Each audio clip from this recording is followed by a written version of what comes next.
Hello दोस्तों, आप लोग को स्वागत है हमारे YouTube चैनल पे।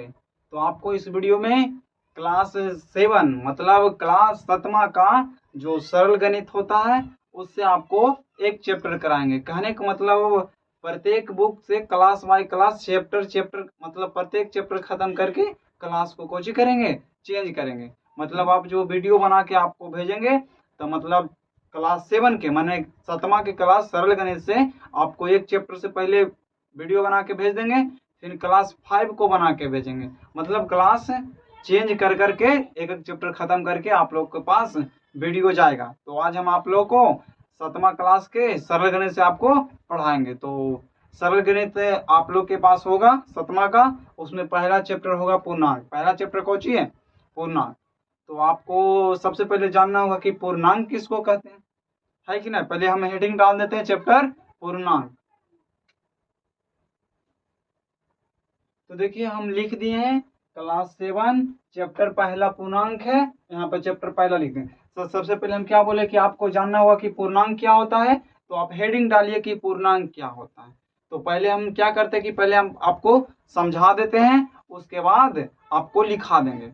तो देखिए पूर्णांक बेसिक मतलब पूर्णांक उसको बोलते हैं जब जीरो से मतलब जब किसी लाइन पे जीरो से बाईं ओर दाईं ओर, मतलब इधर तो हो गया कुछ, इधर हुआ दाईं ओर और इधर हुआ बाईं ओर। कहने का मतलब ये वो लाइन हुआ, बीच में मान लेते जीरो और ये जीरो से इधर कौची होता है धनात्मक प्राकृत संख्या, धनात्मक प्राकृत संख्या। और इधर जीरो से इधर होता है ऋणात्मक, कौची होता है ऋणात्मक प्राकृत संख्या। तो मतलब किसी लाइन पे जीरो से दाईं ओर, कौन ओर दाईं ओर धनात्मक प्राकृत संख्या तथा बाईं ओर ऋणात्मक प्राकृत संख्या दर्शाया जाता है तो उसे कौची कहते हैं? पूर्णांक कहते हैं। धनात्मक मतलब होता है प्लस, धनात्मक मतलब होता है प्लस और ऋणात्मक मतलब होता है माइनस। तो आपको पूर्णांक समझ में आ गया होगा कि जीरो से दाईं ओर धनात्मक प्राकृत संख्या तथा बाईं ओर ऋणात्मक प्राकृत संख्या किसी रेखा पे मतलब लाइन पे दर्शाया जाता है तो उसे ही कौची कहते हैं? तो उसे पूर्णांक कहते हैं। तो समझ में आ गया? अगर समझ में आ गया तो इसको मिटाते हैं और आपको डिफिनेशन लिखाना शुरू करते हैं। आप कॉपी कलम निकालिए और लिखना शुरू कीजिए। तो देखिए हम डिफिनेशन लिख दें कि नहीं। पूर्णांक मतलब किसे कहते हैं? जब संख्या को किसी रेखा पर शून्य से दाईं ओर धनात्मक प्राकृत संख्या तथा बाईं ओर ऋणात्मक प्राकृत संख्या से दर्शाया जाता है तो उसे कौची कहते हैं? पूर्णांक कहते हैं। तो क्या करना है, सबसे पहले एगो रेखा खींच दिए और इसके बीच बीच में जीरो हुआ, इधर बाईं मतलब इधर हुआ दाईं ओर मतलब पॉजिटिव था 1 2 3, दाईं ओर धनात्मक हुआ कि नहीं और बाईं ओर बोला कुछ ऋणात्मक, इधर -1 होगा -2 होगा -3 होगा। इसी तरह से प्रदर्शित किया जाता है तो उसे कौची कहते हैं? पूर्णांक। तो आप लिख लिए होंगे तो आपको अब आगे बताते हैं। तो इसको हम मिटाते हैं।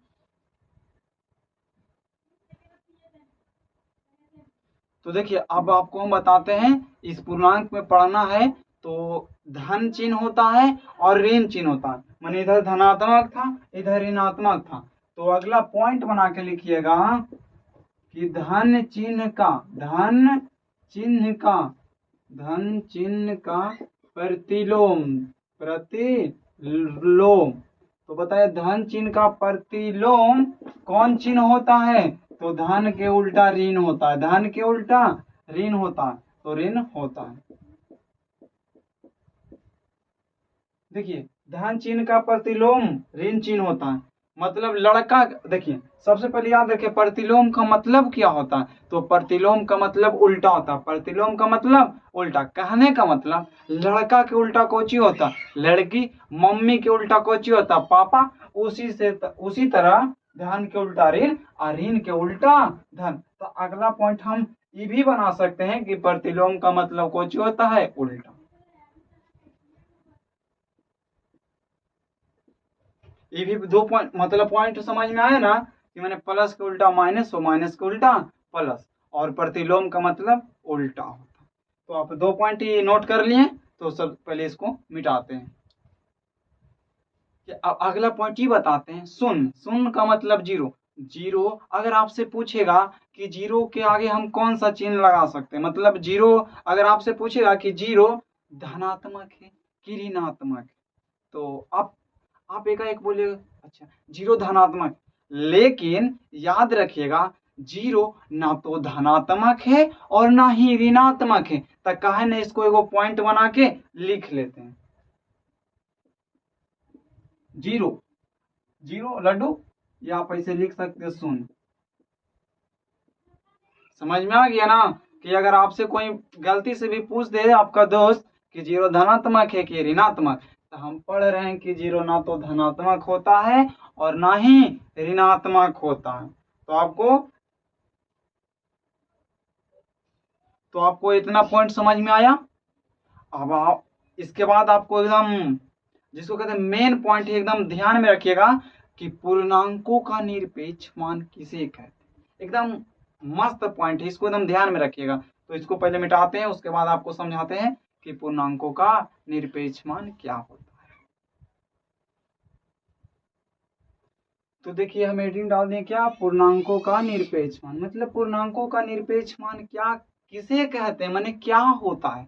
तो ध्यान से सुनिएगा, जो मतलब किसी पूर्णांक का संख्यात्मक मान चिन्ह से, मतलब अपने चिन्ह से आजाद होता है, अपने चिन्ह से आजाद होता है। आजाद माने स्वतंत्र होता है। स्वतंत्र का मतलब समझ रहे हैं, जैसे आप तोता माने पैरोट, पैरोट के लाते हैं और कोची करते हैं पिंजड़ा में बंद कर देते हैं। तो बंद कर दिए माने कोची है कैद है, कौची से कैद है तो पिंजड़ा से कैद है। और ये जो हुआ निरपेक्ष मान, ये पिंजड़ा से आजाद होता है। तो बताइए कि पूर्णांकों का निरपेक्ष मान किसे कहते हैं। तो पूर्णांकों का निरपेक्ष मान उसे कहते हैं जो पूर्णांकों का संख्यात्मक मान होता है, अपने चिन्ह से स्वतंत्र होता है, आजाद होता है, उसे ही पूर्णांकों का निरपेक्ष मान कहते हैं। ऐसे तो डिफिनेशन पहले लिखिए, अभी तो समझ में आएगा नहीं, एग्जाम्पल कराएंगे तो आपको पूरा पूरा समझ में आएगा। तो सबसे पहले हम इसका डिफिनेशन लिख देते हैं। लिखिए, लिखना शुरू कीजिए।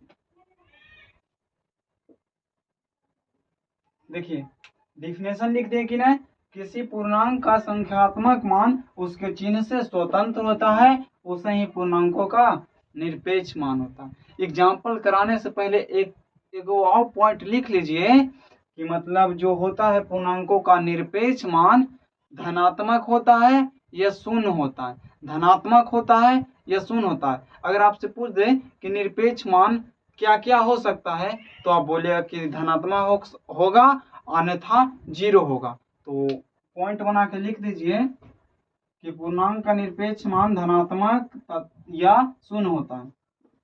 देखिए ये भी पॉइंट लिख दिए कि पूर्णांक का निरपेक्ष मान धनात्मक या शून्य होता है। तो थोड़ा सा रुकते हैं, आप इसको पहले लिख लीजिए। अगर आप लिख लिए तो हम आपको इसको मिटाते हैं, उसके बाद एग्जाम्पल कराना शुरू। एक पॉइंट छोड़ देते हैं, एक पॉइंट अपने से लिखिएगा, मैंने लिखाते नहीं बने बता देते हैं, लेकिन आप लिख लीजिए। मतलब आपसे पूछेगा कि जीरो का निरपेक्ष मान, तो जीरो का निरपेक्ष मान जीरो, जीरो का निरपेक्ष मान जीरो होता है। और जीरो के छोड़ के जितना भी संख्या है उसका निरपेक्ष मान निकालेगा तो धनात्मक में आएगा। ठीक है, तो आप एग्जाम्पल कराते हैं निरपेक्ष मान। हम एग्जाम्पल देते हैं पिंजड़ा वाला, तो एग्जाम्पल ऐसे ही रहेगा, पिंजड़े नियम दे देगा इसे। निरपेक्ष मान निकालिए, तो हम की बताए हैं निरपेक्ष मान धनात्मक होता है नहीं तो जीरो होता है। तो बताइए पिंजड़ा में कितना है, दो। ये माइनस में रहे चाहे प्लस में रहे, जो डिब्बा में संख्या रहेगा उसको बाहर निकाल दीजिएगा, वही कौची हो जाएगा आंसर। माइनस में है तो प्लस में रहेगा, प्लस में रहेगा तो प्लस में ही रहेगा। कहने का मतलब जैसे 5 रहेगा, इसका निरपेक्ष मान निकालिए तो 5। उसी तरह से ब्रैकेट में रहे 126, इसका निरपेक्ष मान 126 के बाद मतलब निरपेक्ष मान धनात्मक होता है, नहीं तो जीरो होता है। तो जीरो के कर होता है तो जीरो के जीरो होता है, बाकी सब तो धनात्मक होगा कि नहीं। तो बताइए आपको निरपेक्ष मान निकालना आया कि नहीं। सीख गए ना निरपेक्ष मान कैसे निकालता है। ब्रैक मतलब दो गो ऐसे मोड नियम रहता है और अंदर में जो संख्या रहता है उसी का निरपेक्ष मान निकालना रहता है। तो संख्या के खाली प्लस में लिख देते हैं, माइनस का चिन्ह गायब हो जाता है। अगर प्लस में रहता है तो प्लस में देते हैं। आपको इस वीडियो में इतना ही बताते हैं, अगला मतलब अगला जो वीडियो आएगा उसमें जितना नोट्स बच रहा है उसको हम बता देंगे। अगर आपको हमारा वीडियो अच्छा लगता है तो प्लीज हम आपसे रिक्वेस्ट करते हैं हमारा चैनल को सब्सक्राइब करें और अपने दोस्त को जरूर बताएं अगर आपको अच्छा लगता है तो ठीक है। तो मिलते हैं अगले वीडियो में।